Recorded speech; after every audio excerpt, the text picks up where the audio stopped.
Sarah here with Gypsyfae Creations. Thanks so much for tuning in. I am back today with the second soap in the Hogwarts house themes. And so far I've done Gryffindor. Hufflepuff, you're up next. So today is a Hufflepuff soap. Got my oils here, melted down, left at room temperature, and I'm just going to pour in my lye solution. There's some kaolin clay, some coconut milk, and some sodium lactate in here, and then I'm just going to give that a whirl, get it to a light trace, and then we'll split the colors up, and I'm sure you can guess what colors those are going to be.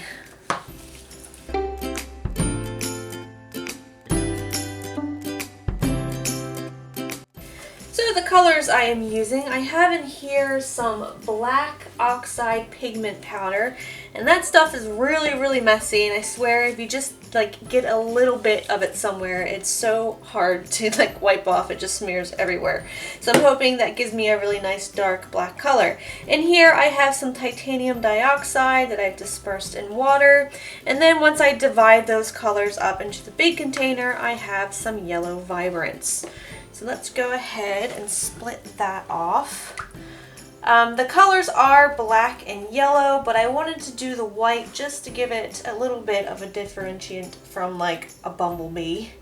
I don't want everything to be very black and very yellow, but just a little bit of contrast in there. Okay, so let's go ahead and add a yellow vibrance into the sky. And then we'll give each one of these a mix. Looks good. Starting with, whoops, the white.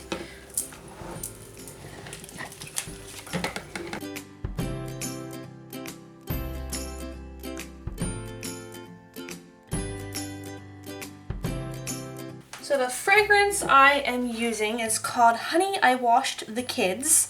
And this is, if you've ever been to Lush, it is a dupe of a Lush fragrance. The notes in it are whipped buttercream, spun sugar, honeycomb, bergamot blossom, caramel dipped apple. And so the reason why I chose this scent, I'm going to go ahead and just mix it in, is because I put up on Instagram, like Hufflepuff, what would it smell like? Give me some suggestions. And some of the suggestions I got were lemon, pumpkin, honey, butterscotch, pears, fruity, foodie, pink sugar, lavender, vanilla, herbs, smoky, jelly beans, caramel, chocolate, cinnamon. Yeah, okay. So those are all the fragrances that were suggested to me, and I tried to use a bunch of those and kind of incorporate it into something that had honey in it. Obviously, I feel like it should have honey in it. Because of the colors and the badger and for the food. And the common room that the Hufflepuffs go to are near the kitchen. So a lot of people had pointed that out and that it should have some kind of food scent to it. So I'm going to go ahead and continue mixing in this fragrance. And then I'm going to get my molds over here and we'll start pouring. I'm going to be doing a drop swirl, and I'll probably take a chopstick to it to add a little more swirl in it. There are two different types of techniques I want to use for these Harry Potter soaps. One of them being the stripes that I did on the Gryffindor, and then the other one being like a swirl. Let's get our molds over here. I'm thinking Gryffindor is going to be stripes. Slytherin, I think I'm going to do in the same technique of a swirl. And then the Ravenclaw I will do in a striped design too. So 2 of each. That way they're a little different. They're not all the same. I'm going to go in and pour in about that much of my yellow. Go over here and grab my white. And just drop that up from up high, like that. And then I'll go over here and grab my black and just kind of alternate these colors. Oops, try not to make a mess, which is like impossible for me. I think because these molds are so skinny and so small that I'm more likely to make a mess. Not that I don't make a mess in my big molds, but you know. So after this Hufflepuff, the plan is to do Slytherin next, and then Ravenclaw, and eventually get all 4 of them into the shop. That is the plan. For this next release, you guys will be able to purchase the Gryffindor inspired soap, or House Bravery as I call it, and this one. So I am restocking that Gryffindor soap, so you guys can buy at least 2 of the 4, and then the following release I'll probably have 3 of the 4, and then the following release I'll get all 4 of them into the shop eventually, because I know a lot of people are like, I want to buy all 4 of them, should I wait? And I'm like, you can, but it's going to be a while. Alright. I'm really liking this honey scent. It is very sweet, but it's not overly sweet. I think a little bit of that bergamot blossom really mellows things out. The caramel in there smells really good with that little hint of apple. I like it. Alright, so I'm going to go ahead and add in the rest of my yellow. Get that in there. And then I'm going to take my chopstick to this, give it a little swirl, and then I will scrape out my bowls a little better. Casio chopstick. Well, I did something. Alright. Give it a little swirl. Maybe go the other way.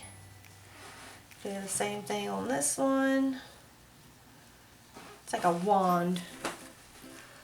Spatulas and chopsticks are wands in the soap making world. Alright, and let me just go ahead and scrape out the rest of my bowls.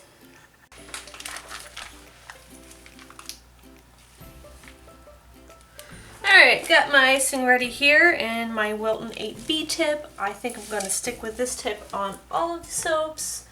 And we're just going to put our dollops on here just like we did on that Gryffindor soap.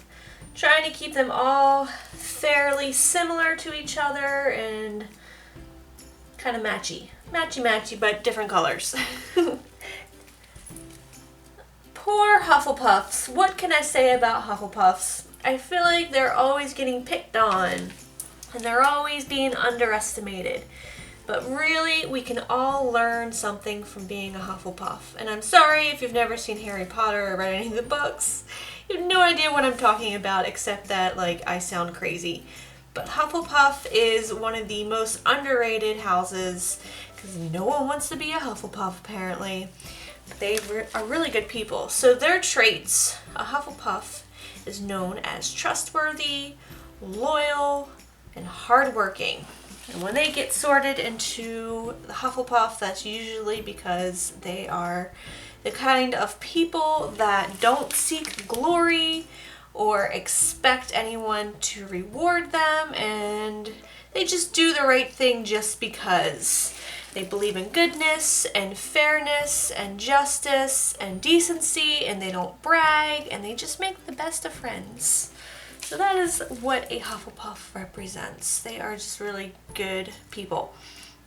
Not saying that, you know, Gryffindor or Ravenclaw aren't, but in today's society, I think a lot of characteristics that are looked up upon are like the intelligence and the brains and the money. Not everyone is looking at Hufflepuff and, you know, their traits. They're the good guys. It smells really good. Ooh. Some noteworthy Hufflepuffs are Newt Scamander and Cedric Diggory. If you guys haven't seen the Fantastic Beasts and Where to Find Them, it is a great side story and spin-off from the Harry Potter books. I just think the Harry Potter universe is huge and it just keeps growing. I'm going to refill my icing bag here. So Hufflepuff's colors are black and yellow, and when you think of yellow, you think of sunshine and cheery, and they just have a sunny disposition and warm. They're just warm, welcoming people. And the black is, out of all of the Hogwarts houses, Hufflepuff is the one that doesn't have a metallic color like bronze or silver or gold. They have black, which means they're not showy. They're not very showy. Their element is earth because they are very down-to-earth people. And their mascot or animal is a badger. And you think badgers are really cute, right? Well, they're cute, but they're also very fierce. And that is another quality of being a Hufflepuff. So what's not to love about a Hufflepuff, really? And badgers, they dig in the earth. So, I mean, there's that, and their homebodies, right? Gryffindors, look at me, I'm still, still on Gryffindor. I did that Harry Potter Pottermore quiz, and I got Gryffindor. I've done a couple of them, a lot of them, and it's usually up in the air between Gryffindor and Ravenclaw. So I'm not a Hufflepuff. But Hufflepuffs are homebodies. I find that I'm a homebody, but they also like cozy environments and just good food, which makes sense with their common room being right next to the kitchens. Okay, last I have these little gumballs. I did the same thing on the Gryffindor soap. Gonna do the same thing on the other ones. Just keeping it simple on this. And now I'm going to get some yellow melt and pour to drizzle on here. I've chopped it up and put it in this little container, and I'll get that yellow yellow vibrance, and I'll color it with that, and we'll just drizzle it all on top of there. Alright, let's get this drizzle on here. I'm curious, I don't think I've ever had Bradley do a sorting hat quiz, and I think we need to do that. I think he needs to be sorted. I'm curious as to what he is, so maybe I'll get him to do that. This kind of reminds me of butter. I was going for honey, or just, you know, the yellow color that matches the Hufflepuff colors inside the soap, but it reminds me very much of like butter or honey. That should tie everything together. And I am going to give this a little bit of glitter, because with the soap without glitter. There we go. And then I'm going to let this sit for 24 hours. And then I'll come back and cut it. And just like the Gryffindor soap, I've got my soap stamp that I got from Rockin' Roberts Designs. And I'm going to stamp that on the front. So, little spray of the rubbing alcohol. We'll be back tomorrow to cut it. Alright, let's get this. I'm going to try and cut off a little end piece here, but... Don't cut me. Ouch! No! So, Bradley, this is the Hufflepuff soap. Yeah, that's good. And I went to go get Brad to do the Pottermore sorting hat, and he said he'd already done it. Yeah, I did it like, probably like 5 months ago, 3 months ago, something like that. And tell them what you are. Slytherin. I had no idea I was married to a Slytherin. Yeah. I think this side's gonna look better. I wonder if they should like tell you your percentage of Slytherin. Kind of like Ancestry. Yeah. Like 50% Slytherin, 20% Ravenclaw. Yeah. Because I usually get like either Ravenclaw or Gryffindor when I do those test quiz. Yeah, I've done other ones, and I got like Slytherin and Gryffindor. What do you know about Hufflepuff? Nothing. Nothing. Well, they're trustworthy and loyal, and what was the other thing? Trustworthy, loyal, and I'm drawing the blank. Hardworking, trustworthy, and loyal. So, They're an ideal employee. Yes, pretty much. I was writing down these traits and looking things up about Hufflepuff, and then I realized that you can pretty much take a character and categorize them into one of these houses. Like, you can legitimately do this. Okay. So I thought about Game of Thrones, and then I realized Game of Thrones characters as houses. There is a Hufflepuff that really stands out to me in there. One character that it just screams Hufflepuff. You know, he is. Samuel Tarly? Yes. Yeah. I was like, He is Hufflepuff. He is all of those things. Yeah. And I think it's because I saw a meme that was like, all these things wouldn't have happened in Game of Thrones if it wasn't for him. And I was like, and he's just a good guy. He's just in the background there. He's not even like a main character. He's a sidekick. And then there's things, other characters. What would the King of the North be? And then there's like Brienne and Jorah and Brienne Davos. Would be that too. Davos would definitely. They're all Hufflepuffs. Would be a Hufflepuff, I think. Yeah. Alright. So I gotta go ahead and put the stamp on the front of this yet, and I haven't decided on what color is going to look best on there. But thank you guys so much for watching. Next up will be Slytherin, Bradley's house. So keep an eye out for that. Thank you so much for watching. I hope you guys enjoyed this video. If you did, please give it a thumbs up. New to the channel, don't forget to subscribe. Any questions or comments, leave them in the comment section down below. And until next time, have a very nice day, and I'll smell you later.